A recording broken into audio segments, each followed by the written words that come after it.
لله الذي نستعينه ونستغفره ونعوذ بالله من شرور انفسنا ومن سيئات اعمالنا من يهده الله فلا مضل له ومن يضلل فلا هادي له أشهد أن لا إله إلا الله وحده لا شريك له وأشهد أن محمدا عبده ورسوله أما بعد ربي اشرح لي صدري ويسر لي أمري واحلل عقدة من لساني يفقهوا قولي. எல்லா புகழும் புகழ்ச்சியும் அல்லாஹ் ஒருவனுக்கே உண்டாவதாக. அவனுடைய அன்பும் அருளும் வற்றா பெருங்கருணையும் அகிலத்திற்கு ஒரு அருட்குடையாம் அண்ணல் பெருமகனார் ஸல்லல்லாஹு அலைஹி வஸல்லம் அவர்களின் மீதும் அன்னாருடைய குடும்பத்தினர் மீதும் உத்தம சத்திய தோழர்களின் மீதும் புனிதமிக்க இந்த ரமலானுடைய மாதத்தில்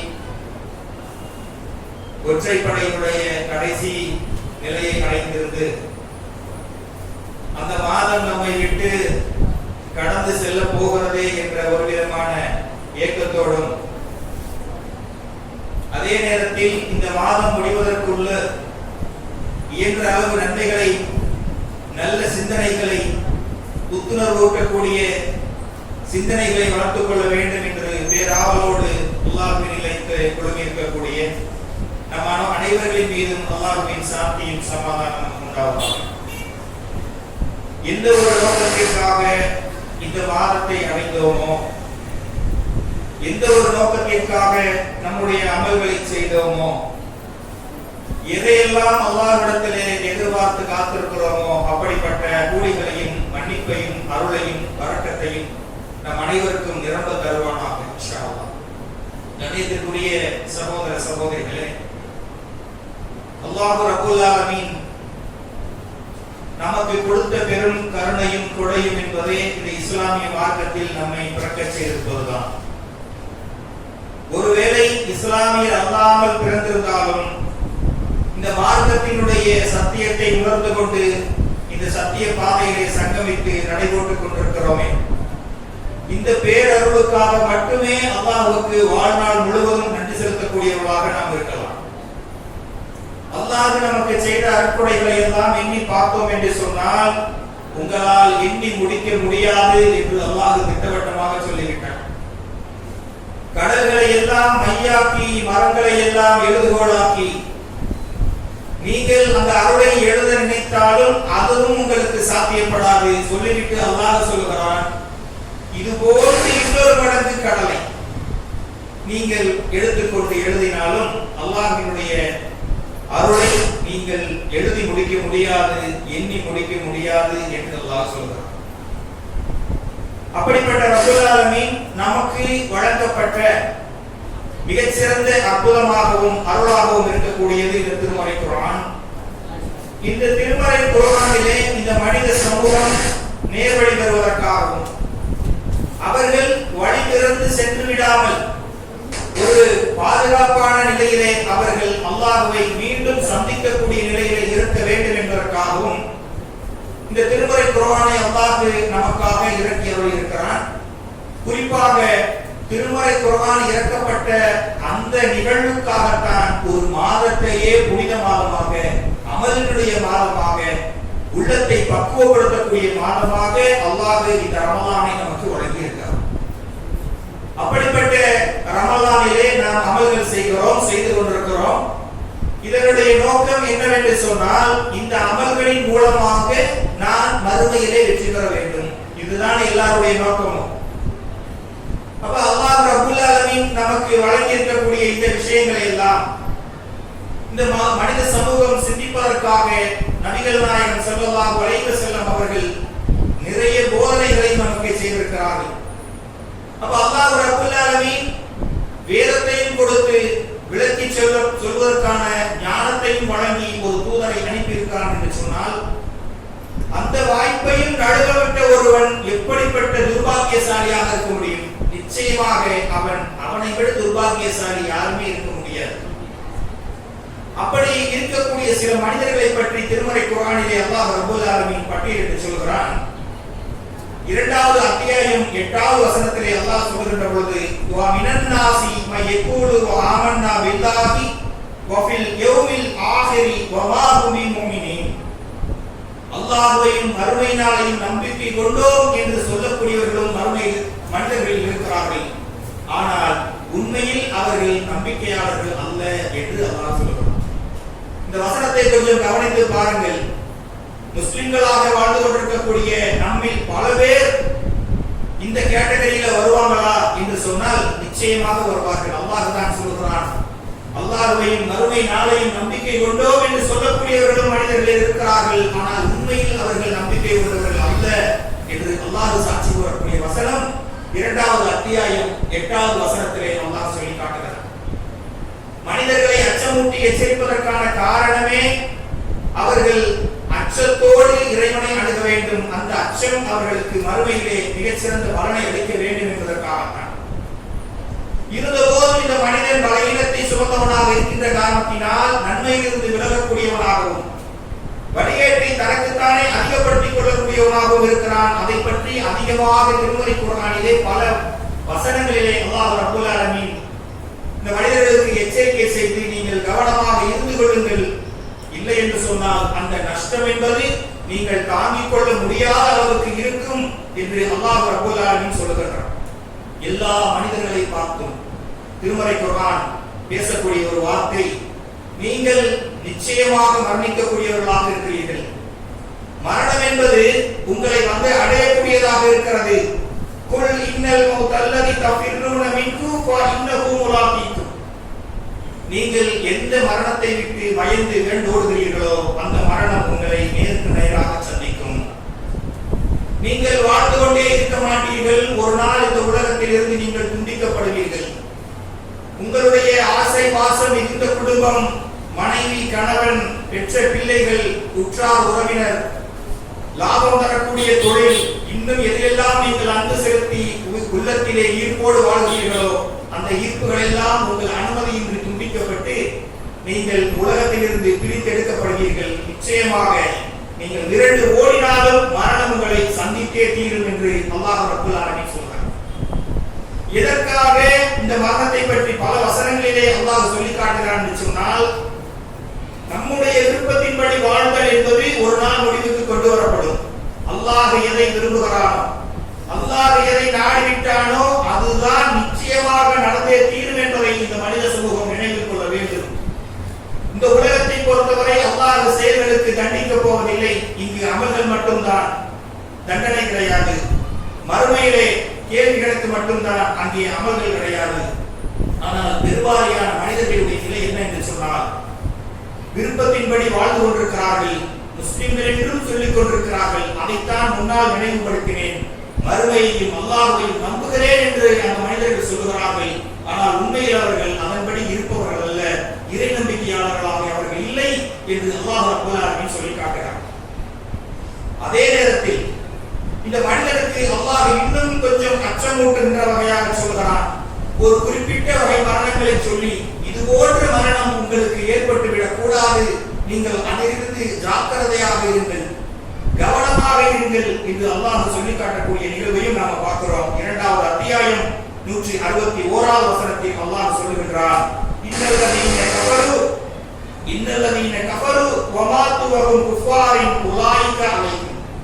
அல்லாஹ்வினுடைய மரபுகளையும் அல்லாஹ்வினுடைய மார்க்கத்தையும் மறுத்து வாழ்ந்து அதே நிலையிலே மரணிக்கிறானே, அப்பொழுது ஒருவன் மரணித்தால் லஅனத்துல்லாஹி வல் மலாயிகத்தி வன்னாசி அஜ்மஈன்.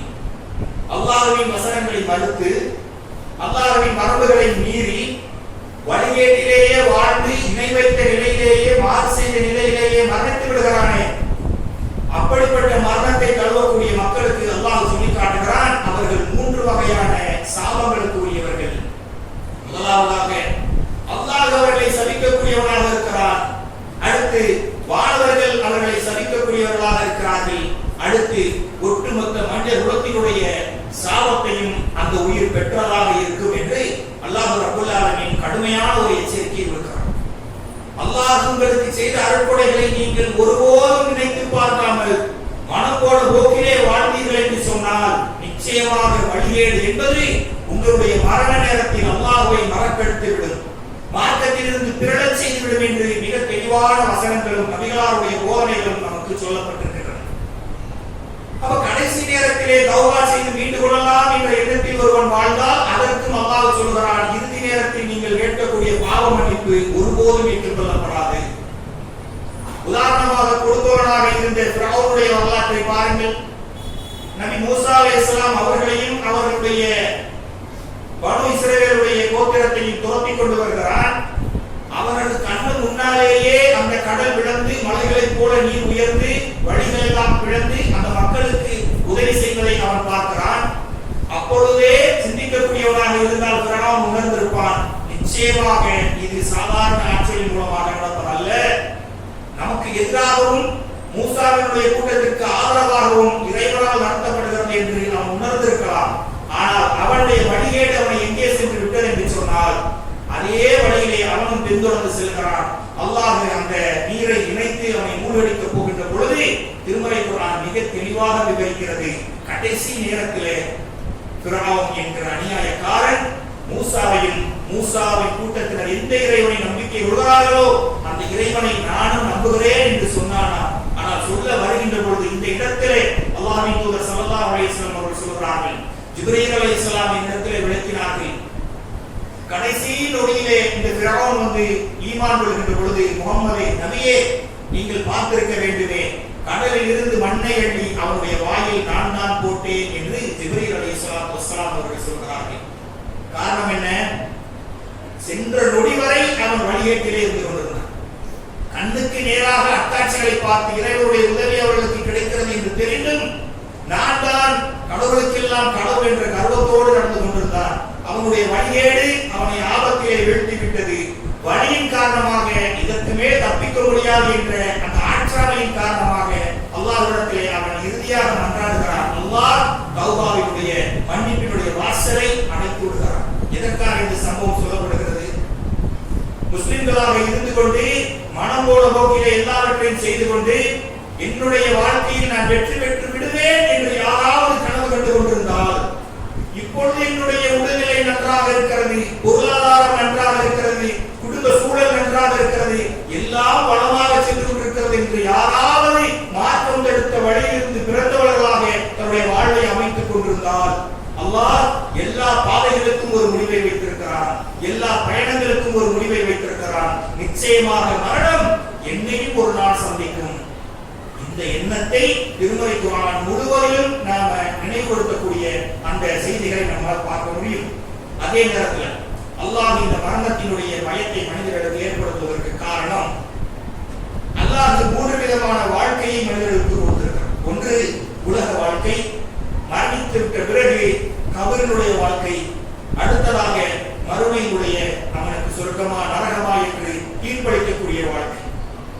அப்ப இந்த வாழ்க்கையிலே முதல் வாழ்க்கையிலே வாழ்ந்து கொண்டிருக்கிறோம். மீதம் 2 வகையான வாழ்க்கையை நாம் பார்க்கவில்லை. அல்லாஹ் நம் மீது கருணை கொண்டுதான் சொல்கிறான், நிச்சயமாக நீங்கள் மரணித்து விட்ட பிறகு மறுமை என்று ஒன்று இருக்கிறது, அதற்கு முன்னால் மன்னரை என்று ஒன்று இருக்கிறது.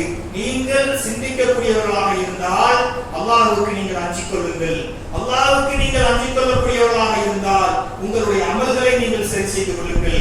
நீங்கள் அமல்களை சரி செய்து கொள்ளக்கூடியவர்களாக இருந்தால் நிச்சயமாக நீங்கள் தான் வெற்றியாளர்கள் என்ற சுப செய்தியை அல்லாஹ் ரப்பல் ஆலமீன் சொல்லி காட்டுகிறார். அப்படி சொல்லுகின்ற பொழுது, ஒரு அநியாயக்காரனுடைய உயிர் பறிக்கப்படுகின்ற பொழுது அந்த சம்பவத்தை திருமறை குர்ஆனிலே அல்லாஹ் நிச்சயமாக விளக்குகிறான். ஹத்தா இதா ஜாஅ அஹதுஹுல் மௌத், அநியாயக்காரர்களில் வரம்பு மீறியவர்களில் ஒருவருக்கு இந்த உயிர் பிரிக்கப்படுகின்ற நேரம் வரும்போது, கால ரப்பிர்ஜிஊன், என்னுடைய இறைவனே என்னை விட்டுவிடு என்று கதறுவான். உயிர் பிரிக்கப்படுகின்ற நேரத்திலே அல்லாஹ்வுக்கு அடிபணியாத நிலையிலே மரணிக்கக்கூடியவருடைய நிலையை பற்றி அல்லாஹ் சொல்கிறான். அல்லாஹ் என்னை விட்டுவிடு, மீண்டும் எனக்கு உலகத்திலே திரும்புவதற்கு வாய்ப்பு கொடு, நான் விட்டு வந்த நல்லறங்களிலே அதை நான் முழுமைப்படுத்தி விட்டு வருகிறேன் என்று அல்லாஹ்விடத்திலே இறுதி நேரத்தில் அவன் சொல்லுவான். சொல்லிவிட்டு அல்லாஹ் சொல்கிறான், அல்லாஹ் அவன் நிச்சயமாக அப்படி கிடையாது, நிச்சயமாக அது பொய்யான வார்த்தை என்று சொல்லிவிட்டு, இன்னமா கலிமத்து ஹுவ காயிலுஹா, அவன் வெற்றி வார்த்தைகளையே பேசுகிறான். அல்லாஹ் எப்படி அவனை உதாசீனப்படுத்துகிறான்? வெற்றி வார்த்தைகளையே பேசுகிறான். வாழுகின்ற பொழுது குர்ஆனின் மூலமும் நபிகளார் மூலமும் நேர்வழியில் தெளிவாக பிரிக்கப்பட்டிருந்தும் அவன் அதை ஏற்காததின் காரணமாக கடைசி கடைசி நொடியிலே வந்து உயிர் பிரிக்கப்படுகின்ற நேரத்திலே வந்து கதறுகிறான். மரண ஓலத்திலே அவன் அலறுகிறான். மீண்டும் என்னை விட்டுவிடுங்கள் என்று கெஞ்சுகிறான். அல்லாஹ் தெளிவாக சொல்கிறான், அல்லாஹ் அப்படி அல்ல, இவனை மேலும் விட்டுவிட்டாலும் இவன் அதே வழிகேட்டிலேயே தொடரக்கூடியவனாக இருக்கிறான் என்று தான் படைத்த மனித சமூகத்தை அல்லாஹ் அறிந்தவனாகத்தான் இருக்கிறான். இந்த வார்த்தைகள் வெற்று வார்த்தைகள். மரணம் வருவதற்கு முன்னால் வரை மாறு செய்த நிலையில இருக்கிறான். அல்லாஹ்வுக்கு செய்கின்ற வணக்கங்களை நல்லடியார்களுக்கு செய்து கொண்டிருந்தான். அல்லாஹ்வுக்கு செய்ய வேண்டிய நேர்ச்சிகளை நல்லடியார்களுக்கும் பெரியார்களுக்கும் செய்து கொண்டிருந்தான். மார்க்கம் என்று சொல்லப்பட்டு அவர்களுக்கு நேர்வழி காட்டப்பட்ட போதெல்லாம் கேலி கிண்டல் எடுத்துக் கொண்டு எங்களுடைய மூதாதையர்கள் எதில் வாழ்ந்தார்களோ அதிலேயே தான் நாங்கள் வாழ்வோம் என்று திமிராக பேசிக் கொண்டிருந்தவன், ஆணவமாக பேசிக் கொண்டிருந்தவன், மலக்குள் மௌத்தை கண்ணால் கண்ட நொடியிலே அவன் சொல்லுவானா, அல்லாஹ் என்னை விட்டுவிடு, உண்மையை பார்த்துட்டேன், மீண்டும் என்னை திருப்பி அனுப்பினேன் என்று சொன்னால் நான் விட்டு வந்த நல்லறங்களிலே அதை நான் முழுமைப்படுத்துகிறேன் என்று சொல்லுவான். கண்ணியத்திற்குரியவர்களே, திருமறை குர்ஆனுடைய நோக்கமே அச்சமூட்டி எச்சரிக்கை செய்வதுதான். சூரா யாசீனில் அல்லாஹ் சொல்கிறான், 20வது வசனத்தை நீங்கள் பார்த்தால் அல்லாஹ் சொல்வான், உயிரோடு இருப்ப மக்களுக்கு அச்சமூட்டி எச்சரிக்கை செய்வதற்காக இது உங்களுக்கு அருளப்பட்டது. இந்த அளவுக்கு என்று சொன்னால் அல்லாஹ்வின் தூதர் ஸல்லல்லாஹு அலைஹி வஸல்லம் அவர்கள் சொல்கிறார்கள், மனிதனுடைய உயிர் பிரிக்கப்படுகின்ற அந்த கடைசி நேரம் இருக்குல்ல, நம்ம எல்லாம் கேள்விப்படுவோம், பாய் இப்போதான் நிமிஷத்துக்கு முன்னாடி போன் பண்ணாரு, உடனே மௌத் செய்தி வருது, இப்போதான் இஷா தொழுதுட்டு போன காலையில் ஃபஜ்ருக்கு மௌத் செய்தி வருது, என்னங்க வாழ்க்கை இது, நொடிக்கு நொடி மாறுதுன்னு சொல்லி உள்ளத்தை திடுக்கிடக்கூடிய சம்பவங்கள், திடீர் மரணங்கள் நிறையவற்றை நாம பார்த்து கொண்டிருக்கிறோம். அதுவும் இந்த காலத்துல பார்த்தீங்கன்னு சொன்னா வெகு விரைவாக உலகத்தை விட்டு பிரியக்கூடிய நிலைமை. இளம் வயதில் இருக்கக்கூடியவர்களுக்கு எல்லாம் மிகப்பெரிய பிரச்சனைகள். 40 வயதை தாண்டுவதே பலருக்கு பெரும் பிரச்சனையாக இருக்கக்கூடிய அளவுக்கு மனிதன் போலியான ஒரு உடல்நிலையை பெற்றுவிட்டார். அப்ப இப்படிப்பட்ட மரணங்கள் ஏற்படுகிறது. இன்னைக்கு பாருங்க, காசாவினுடைய மக்களுடைய நிலை, அவர்களுடைய மரணம் எப்படி இருக்கிறது?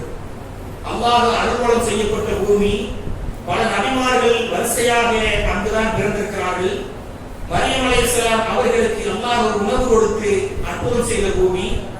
மூசா அலைஹிஸ்ஸலாம் எகிப்திலிருந்து அந்த மக்களை எல்லாம் கூட்டிக் கொண்டு பலஸ்தீனுக்கு தான் தஞ்சமாக வந்தார்கள். அப்படிப்பட்ட வரலாற்று சிறப்பு மிக்க பூமி. திருமறை குர்ஆனையும் நபிமொழிகளையும் புரட்டினீர்கள் என்று சொன்னால் எல்லா இடங்களையும் பலஸ்தீனை மையமாக வைத்து மிகப்பெரிய வரலாறுகளை எல்லாம் நிகழ்த்தி காட்டி அல்லாஹ் அற்புதங்களை வெளிக்காட்டிய பூமி. அந்த பூமியிலே வாழ்ந்த மக்கள், வாழ்ந்து கொண்டிருக்கிற மக்கள் இன்றைய நிலைமை என்ன? உலகத்திலேயே அனாதைகளாக கைவிடப்பட்டிருக்கிறார்கள். முஸ்லிம் நாடுகளால் புறக்கணிக்கப்பட்டிருக்கிறார்கள். நம்மை போன்று இயலாமையில் இருக்கக்கூடிய, எங்கோ கண்காணாத தேசத்தில் இருக்கக்கூடிய பாசத்தையும் ஒரு சகோதரத்துவத்தை மட்டுமே உள்ளத்தில் வைத்திருக்கக்கூடிய நம்மால் அவர்களுக்காக துஆக்களை மட்டும்தான் அதிகமாக செய்ய முடியும். சகோதரர்களே, மரணம் என்பது நல்லவர்களுக்கும் உண்டு, கெட்டவர்களுக்கும் உண்டு, அப்பாவிகளுக்கும் உண்டு, குற்றவாளிகளுக்கும் உண்டு. கடவுளையே இல்லை என்று மறுக்கின்றானே அந்த நாத்திகவாதியும் ஒன்றை ஒத்துக்கொள்வான், மரணம் என்பது நிச்சயம். அப்படிப்பட்ட மரண நேரத்தில் மனிதனுடைய நிலை என்ன? அல்லாஹ்வின் தூதர் ஸல்லல்லாஹு அலைஹி வஸல்லம் அவர்கள் சொல்கிறார்கள், அஹ்மத் என்கிற நூலில் 18534வது நபிமொழியாக பார்க்க முடியும்.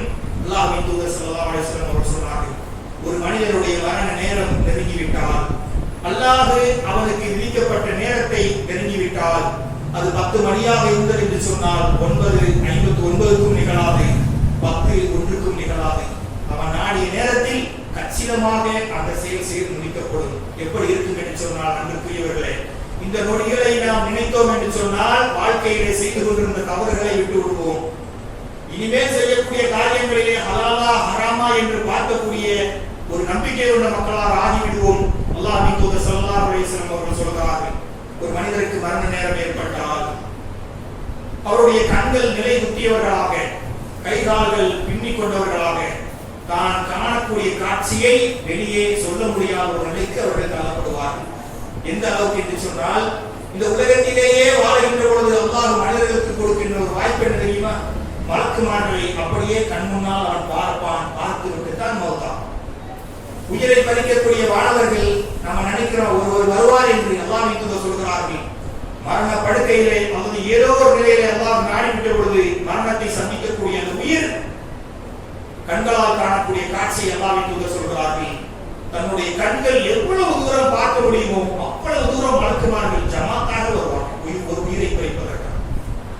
வந்து பார்க்கின்ற பொழுது இவன் மலக்குமார்களை பார்ப்பான். ஆனால் நான் என்ன பார்க்கிறேன் என்பதை குடும்பத்தாரிடத்திலே சொல்ல முடியாது.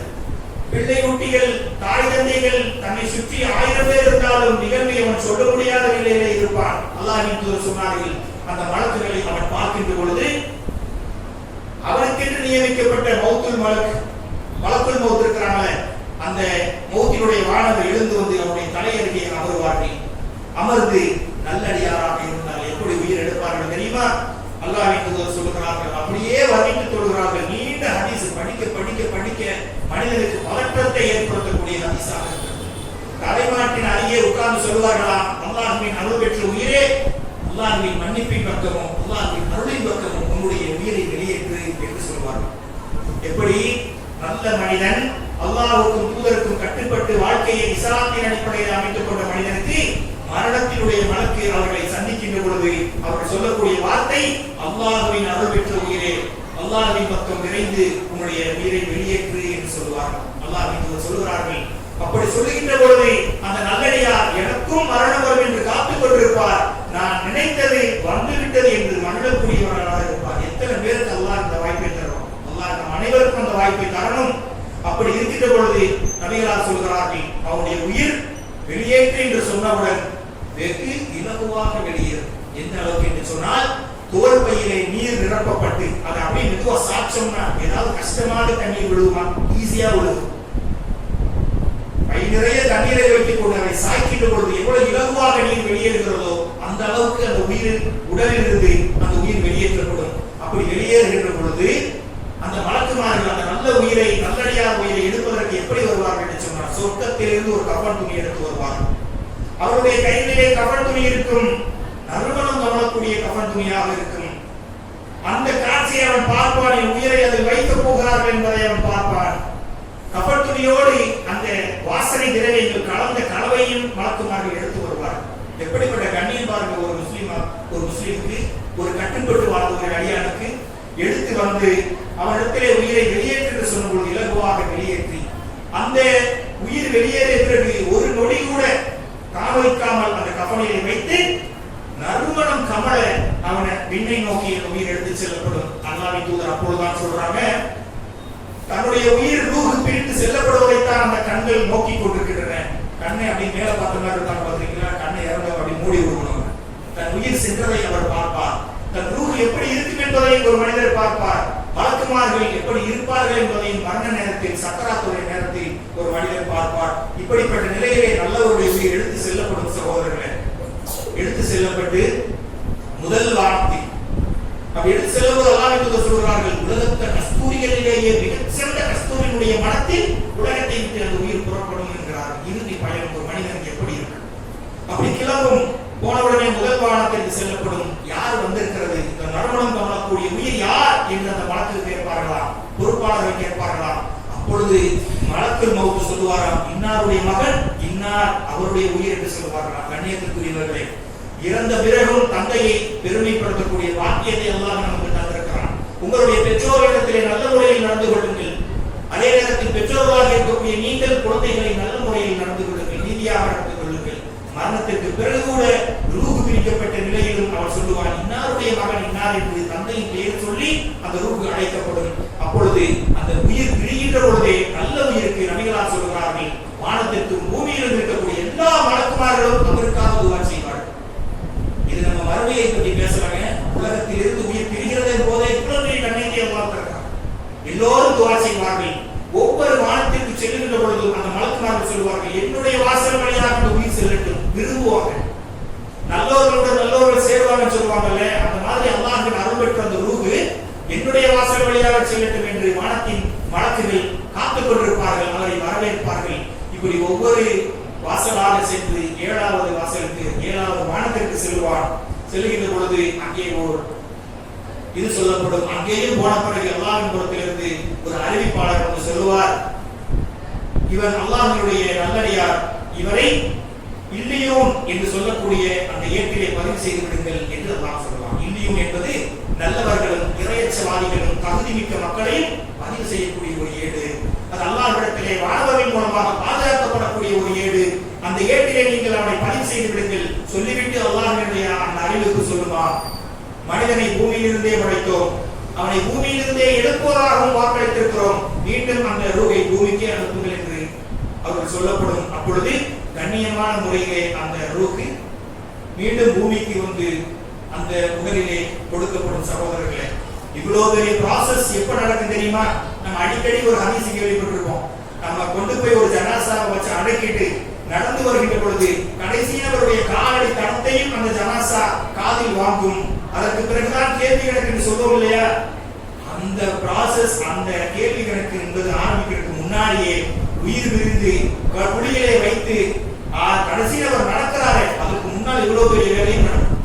கண்ணியத்திற்குரிய நல்லடியார்களே, சகோதர சகோதரிகளே, அல்லாஹ்வுக்கு பணிந்து வாழ்கின்ற ஒருவருடைய மறுமை நிலை எப்படி இருக்கும் என்பதை அவர் எப்பொழுது உணர்ந்து கொள்வார் என்று சொன்னால், தன்னுடைய உயிர் எந்த வகையில் பிரிக்கப்படுகிறது என்பதிலேயே அவர் உணர்ந்து கொள்வார். இது நல்லடியார்களுக்கான ஒரு வகை.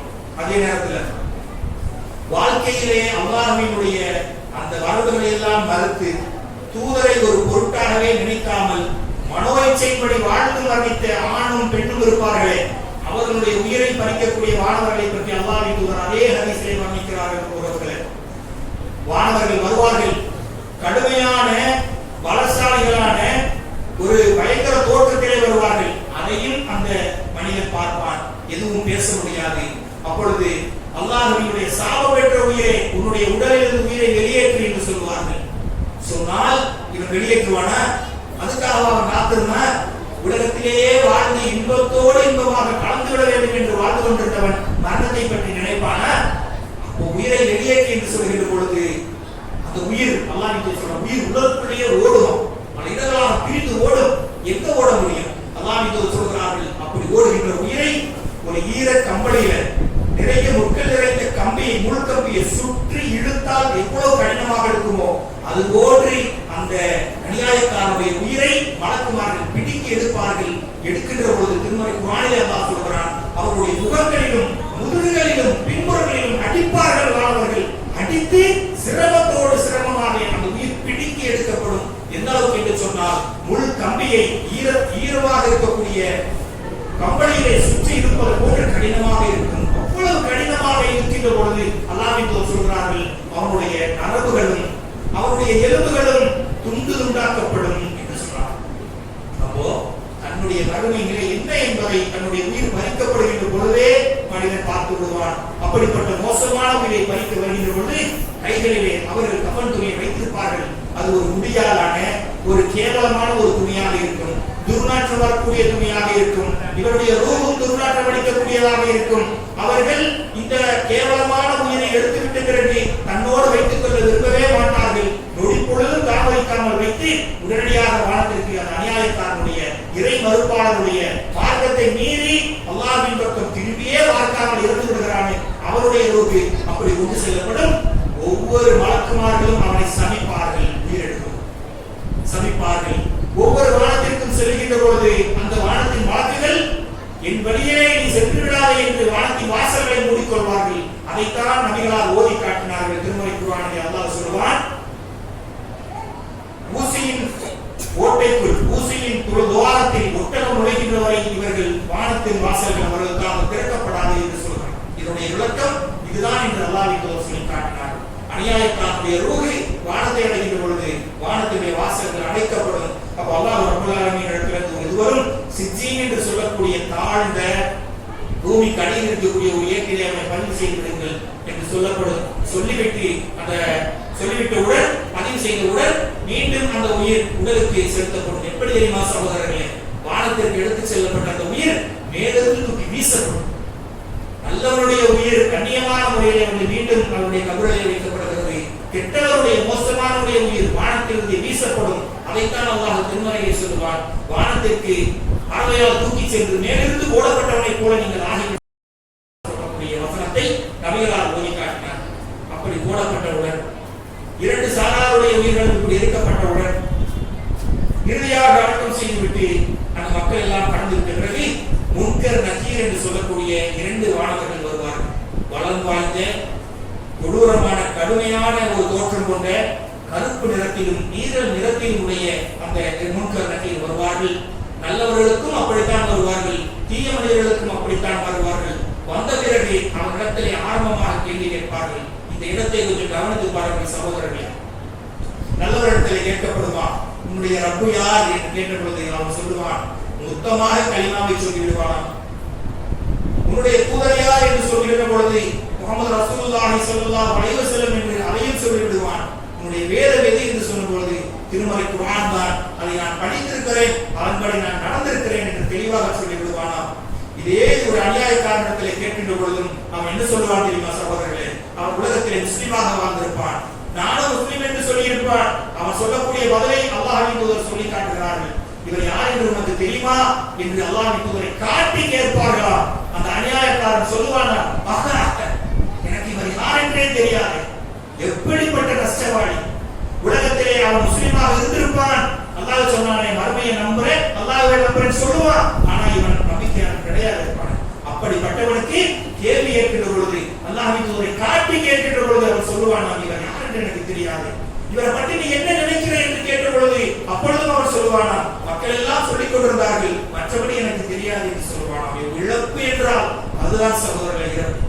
அவர்கள் மலக்குமார்கள் சொல்வார்கள், இவர்தான் முகம்மது, உங்களுக்காக அனுப்பப்பட்ட இறை தூதர் என்று சொல்லி அறிமுகப்படுத்துகின்ற அளவுக்கு மார்க்கத்தில் தூரமாக பெருங்கூட்டம் என்று சொல்கிறதா இல்லையா? பிறவர கலாச்சாரங்களை எல்லாம் என்னுடைய கலாச்சாரமாக டவுன்லோட் செய்து கொண்டு பிள்ளைகளுக்கு பர்த்டே கொண்டாடுகிறார்கள். இதை சொன்னோம்னா பர்த்டே கொண்டாடுறது ஒரு பிரச்சனை அமைக்கிறார்.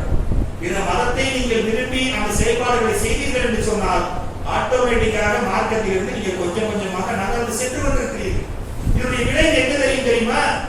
உங்களுடைய இறைவனை மறுமையிலே மன்னரையிலே மறக்க செய்துவிடும், உங்களுடைய தூதரை மன்னரையிலே மறக்க செய்துவிடும். அநீதிக்குள்ளாக்கப்பட்ட மக்களாக, நஷ்டம் நிறைந்த மக்களாக நாம் இருப்போம். கண்ணியத்துக்குரியவர்களே, அந்த நேரத்திலே அந்த தவறான பதிலை சொல்லுகின்ற பொழுது அல்லாஹ்விடத்திலிருந்து ஒரு அறிவிப்பு வரும். இவன் பொய் சொல்லிவிட்டால் இவனுக்கு நரகத்தாலான ஆடையை அணிவியுங்கள். இன்னும் அவருக்கு தீர்ப்பு சொல்லல, அருமை உயிர் விசாரிக்கப்பட்ட அவ்வளவுதான். நரகத்தாலான ஆடையை அனுபவிங்கள், அந்த கபரை நெருக்கமாக வையுங்கள். எந்த அளவுக்கு என்று சொன்னால் ஒரு விழாப்புறம் இன்னொரு விழாவை நெருக்குகின்ற அளவுக்கு நெருக்கமாக்கப்படும். நல்லவர்களுக்கு அப்படியே அது விசாலமாக்கப்படும். அவர்களுடைய அந்த இன்பமான காற்றுகள் அவர்கள் மீது வீசப்படும். நல்லவர்களுக்கு அல்லாஹ்வின் தூதர் சொல்கிறார்கள், நறுமணம் மிகுந்த சொர்க்கத்தினுடைய தென்றல் அவர்கள் மேல் வீசப்படும். கபர் என்பது அவ்வளவு குளிர்ச்சியாக அவர்கள் என்ஜாய் பண்ணுகின்ற அளவுக்கு மாற்றப்படும். எந்த அளவுக்கு என்று சொன்னால் அவர் சொல்லுவார், நான் குடும்பத்துல போய் நான் சொல்லிட்டு வந்துடுறேன் அப்படிங்கிற இந்த சந்தோஷத்தை பார்த்து குடும்பத்தில போய் சொல்லிட்டு அப்ப சொல்லுவாங்க, நீங்க சும்மா இருங்க, போக முடியாது என்று சொல்லி அவருக்கான இன்பங்களை கொடுக்கப்படும். எந்த அளவுக்கு என்று சொன்னால் நல்லவர்களுக்கு அல்லாஹ்வின் தூதர் சொல்கிறார்கள், நரகத்தினுடைய வாசலும் திறந்து காட்டப்படும். நீங்கள் அல்லாஹ்வுக்கு மாறு செய்திருந்தால் உங்களுடைய இடம் இதுவாக இருக்கும் என்று காட்டப்படும். சொர்க்கத்தினுடைய வாசலை திறந்து காட்டி சொல்வார்களா, உங்களுக்கு இன்ஷா அல்லாஹ் வறுமை இந்த தீர்ப்பு நாளுக்கு பிறகு இதுதான் உங்களுடைய இடமாக இருக்கும் என்று அல்லாஹ்வின் புறத்திலிருந்து அறிவிப்பார்கள். அப்பொழுது நிம்மதி பெருமூச்சாக இருப்பார். அப்பொழுதுதான் நாட்டுமார்கள் சொல்வார்கள், நீங்கள் புது மாப்பிள்ளையை போல அல்லாஹ் நாடுகின்ற வரை நீங்கள் உறங்குங்கள் என்று அவருடைய கேள்விகளை முடிக்கப்படும். சகோதரர்கள், அதற்கு முன்னால் ஒரு அழகிய தோற்றத்தில் நல்ல அழகான ஆடை அணிந்து நறுமணம் கமழ்கின்ற வகையில் ஒரு உருவம் வரும். அந்த உருவம் வந்து இவருக்கு சலாம் சொல்லி, அல்லாஹ்வின் அருள் பெற்ற உயிரே, அல்லாஹ்வுடைய நற்செய்தியை வாங்கிக் கொள்ளுங்கள், நீங்கள் சுவனவழியாக இருக்கக்கூடிய நற்செய்தியை அல்லாஹ்விடத்திலிருந்து வாங்கிக் கொள்ளுங்கள் என்று சொல்லும். இந்த மனிதர் என்ன சொல்வார் என்று சொன்னால், உங்களுக்கும் அதே நற்செய்தி கிடைக்கட்டும், நீங்கள் யார், பார்க்கின்ற பொழுதே நன்மையை கொண்டு வரக்கூடியவராக இருக்கிறீர்களே என்று கேட்பாராம். அதற்கு அந்த அழகிய உருவத்தில் இருப்பவர் சொல்வாராம், நான் தான் நீங்கள் வாழ்நாளெல்லாம் செய்த நல்லமல்கள், குர்ஆன் ஓதிருப்பீங்களே, தொழுதிருப்பீங்களே, தான தர்மம் செஞ்சிருப்பீங்களே, ஹஜ் செஞ்சிருப்பீங்களே, ஏன் பிறருக்கு உதவ வேண்டும் என்று உள்ளத்தில் கூட நினைத்திருப்பீர்களே, இப்படிப்பட்ட அமல்கள் எல்லாம் தான் நான் என்று அவருக்கு சிபாரிசு செய்வதற்காக, நன்மாராயம் சொல்வதற்காக நல்ல தோற்றத்தில் வருவார். இதுவே அந்த இறைமறுப்பாளர் அந்த கெட்டவனாக இருந்தான் என்று சொன்னால், கொடுமையான ஒரு தோற்றத்தில் நறுமணம் இல்லாமல் மோசமான ஒரு வாழையிலே வந்து நிற்பான். அதற்கு இந்த உயிர் சொல்லுமா, உன்னை பார்த்தாலே தீமையை கொண்டு வரக்கூடியவனாக இருக்கிறாயே, நீ யார் என்று கேட்ட பொழுது சொல்லுவான், உலகத்தில் நீ என்னெல்லாம் மாறு செய்தாயோ, மார்க்கத்திற்கு விரோதமாக நடந்தாயோ, எவ்வளவு அடிச்சாட்டிய மட்டும் செய்தாயோ, அதையெல்லாம் தான் நான், அதனால தான் வந்திருக்கிறேன், அல்லாஹ்வுடைய துன்பம் என்கிற நற்செய்தியை நீ பெற்றுக்கொள் என்று சொல்லுவாங்க. எல்லாம் கபருக்குள்ள நடக்கிற விஷயம். திருமறை குர்ஆன் எதை பற்றி எச்சரிக்கிறது என்று சொன்னால், இதை கேட்கின்ற பொழுது எப்படி இருக்கும்னா, நம்பிக்கை கொள்ளாத மக்களுக்கு எப்படி இருக்கும்னா, மரணித்து விட்ட பிறகு ஒரு வாழ்க்கை இல்லை என்றுதான் பெரும்பாலும் நினைத்துக் கொண்டிருக்கிறார்கள் அந்த மக்கள். யோசித்து பாருங்க, வயிற்றில் இருக்கக்கூடிய ஒரு பச்சிளம் குழந்தை இடத்துல நீ இன்னும் ஒரு 8-10 மாசத்துல வெளியில் போக போகிறாய், அங்கு வேறு ஒரு உலகம் இருக்கும் என்று சொன்னால் நம்புமா? நம்பாது. அதுதான் தெரியும்னு வச்சுக்கோங்க, ஒரு கற்பனையா. இதுதான் என்னுடைய உலகம், உள்ள இருப்பேன், வெளியே ஒண்ணும் இல்லை அப்படி ஒரு இருக்கான்னு சொல்லுவோம். வெளியே வந்து விட்டோம், உலகத்தை பார்த்து விட்டோம், அனுபவித்துக் கொண்டிருக்கிறோம். அதே நேரத்தில் மறுமை என்ற ஒன்றை அல்லாஹ் எச்சரித்துக் கொண்டே இருக்கிறார். இங்கு பெரிய மிகப்பெரிய சமூகம், முஸ்லிம்களிலும் பெருங்கூட்டம் அல்லாஹ்வை நம்பாமல் தான் இருக்கிறார்கள், நம்ப வேண்டிய முறையில் நம்பாமல் தான் இருக்கிறார்கள். எந்த அளவுக்கு என்று சொன்னால், இந்த உலக வாழ்க்கையில் இருப்பதுதான் இன்பம் என்ற ஒரு போலியான கனவு கண்டு கொண்டிருக்கிறார்கள், பகல் கனவு கண்டு கொண்டிருக்கிறார்கள். அதையெல்லாம் தகர்த்தெறிகின்ற விதமாக அல்லாஹ்வும் அவருடைய தூதரும் மரண சிந்தனையை நீங்கள் வளர்த்துக் கொள்ளுங்கள், அந்த சிந்தனையின் மூலமாக நீங்கள் அமல்களை செய்து கொள்வீர்கள், அமல்களின் மூலமாக நாளை சுவனத்திலே இன்ஷா அல்லாஹ் நுழையக்கூடியவர்களாக இருப்பீர்கள் என்று எச்சரிக்கிறார்கள். என்று சொன்னால், கியாமத் நாளில் நமக்கான தீர்ப்புகள் வழங்கப்படுவது அல்லாஹ்வின் நாட்டப்படி, அது வேற கணக்கு. ஆனால் உயிர் பறிக்கப்படுகின்ற பொழுதே நல்லவனுக்கும் கெட்டவனுக்கும் அல்லாஹ் வித்தியாசத்தை காட்டுகிறான் என்று சொன்னால் கொஞ்சம் யோசிச்சு பாருங்க. அப்போ கெட்டவனுடைய உயிர் கடைசியா என்ன சொல்லப்படும் என்று சொன்னால், அவரிடத்துல நரகத்தினுடைய வாசல்கள் திறக்கப்பட்டு கியாமத் நாள் வரை இதை பார்த்துக்கிட்டே இருக்கலாம் சொல்லிடுவாங்க. கொஞ்சம் யோசிச்சு பாருங்க, நம்ம துன்பங்களை கூட நேருக்கு நேராக சந்திச்சிருவான், சமாளிச்சிருவான். ஆனா இப்படி ஆயிருமோ அப்படி ஆயிருமோன்னு பயந்தோம், மென்டலா பாதிக்கப்பட்டோம்னு வைங்க, அது நம்மள பாதிக்கு மேல கொன்றும். பயம் என்பது நம்மை கொலையை விட கொடூரமானது. ஒரே நேரத்தில் உயிர் போயிட்டா பரவாயில்ல, பயந்து பயந்து சாவது மிகப்பெரிய கொடூரமானது. அல்லாஹ் அந்த தீய மனிதர்களுக்கு அந்த கபூரை என்ன செய்யறான்னு சொல்றார், நீ செல்லக்கூடிய இடம் இதுதான் என்று இதை பார்த்து கொண்டே இரு, அதனுடைய காற்றை நீ வாங்கிக் கொண்டே என்று அந்த ஒரு அவாதாவை கொடுக்கிறான். அதே நேரத்தில் வருத்தத்தை அதிகப்படுத்தும் விதமாக சொர்க்கத்தையும் காட்டி, நீ நல்லவனாக இருந்திருந்தாய் என்று சொன்னால் இந்த சூழமுறையிலே நீ நுழைந்திருக்கலாம், உன்னை இழந்துவிட்டு அந்த நற்பெயரை பார் என்று அவனுடைய உள்ளம் துடிக்க துடிக்க அந்த கபரிலேயே அவன் கியாமத் நாள் வரை இருப்பான். இந்த விஷயங்கள் எல்லாம் கியாமத் வரை உங்களுக்கு நடந்து கொண்டே இருக்கும் என்பதாக அல்லாஹ் ரப்பல் ஆலமீன் சொல்லி காட்டுகிறார் என்று நபி ஸல்லல்லாஹு அலைஹி வஸல்லம் அவர்கள் சொல்கிறார். கண்ணியத்திற்குரியவர்களே, தொழுகையை கொண்டும் பொறுமையை கொண்டும் அல்லாஹ்விடத்தில் உதவி தேடாத சமூகம், பள்ளியை நிரப்பாத ஒரு சமூகம் இன்றைய ரமலானுடைய நேரத்திலும் கூட ஒரு நாட்களில் ரமலான் என்று கடந்து செல்ல போகிறது. ஆனால் இறுதி 10 நாட்களின் கடை வீதிகளிலே கழித்த பெரிய சமூகம் நம்ம இடத்துல இருக்கு. அவர்களை கூட தள்ளிவிட்டு நல்ல ஆடைகளிலும் உணவுகளிலும் கவனம் செலுத்தியவர்கள் இருக்கிறார்கள். அல்லாஹ் சொன்னார்களே, நீங்கள் ரமலானை அடைந்து பாவம் மன்னிக்கப்படாத நிலையில் ஒருவர் கடந்தால் அவருடைய மூக்கு மண்ணாக இருக்கும். நீ இருந்தா என்ன இல்லாட்டி என்ன. அப்ப இப்படிப்பட்ட கைசேரங்களில் இருந்தெல்லாம் அல்லாஹ் ரப்பல் ஆலமீன் நம்மை விலக்கி எந்த நோக்கத்திற்காக ரமலானை நம்மிடத்திலே அடைய செய்தானோ, நமக்கு ஹயாத்தை கொடுத்து இந்த மாதத்தை நம்மை அனுபவிக்க செய்தானோ, எல்லா மாதங்களையும் விட ஓரளவு பேணுதலாகவும் நற்பண்புகளோடும் நாவை அடக்கிக் கொண்டும் உள்ளத்தை சுத்தப்படுத்திக் கொண்டும் கட்டுப்பாடோடும் இருந்தோமே, அப்படிப்பட்ட எல்லா விதமான செயல்களுக்கும் அல்லாஹ் ரப்பல் ஆலமீன் மிகச்சிறந்த கூலியை இம்மையிலும் மறுமையிலும் தந்தருடைய வேண்டும். அது மட்டும் அல்லாமல் அதற்கான கூலிகளை நிரம்ப வழங்கி நாம் எந்த ஒரு பயிற்சியை பெற்றோமோ அந்த பயிற்சியை இன்ஷா அல்லாஹ் வரும் காலங்களில் நமக்கு தொடர் செய்ய வேண்டும். அதன் மூலமாக கபரினுடைய வேதனையில் இருந்தும் நாளை மறுமையினுடைய கடுமையில் இருந்தும் ரப்பல் ஆலமீன் உங்களையும் உங்கள் குடும்பத்தினரையும் என்னையும் என் குடும்பத்தினரையும் காத்தருள்வானாக என்று பிரார்த்தித்து உரையை நிறைவு செய்கிறேன். அஸ்ஸலாமு அலைக்கும் வரஹ்மத்துல்லாஹி வபரகாத்துஹு.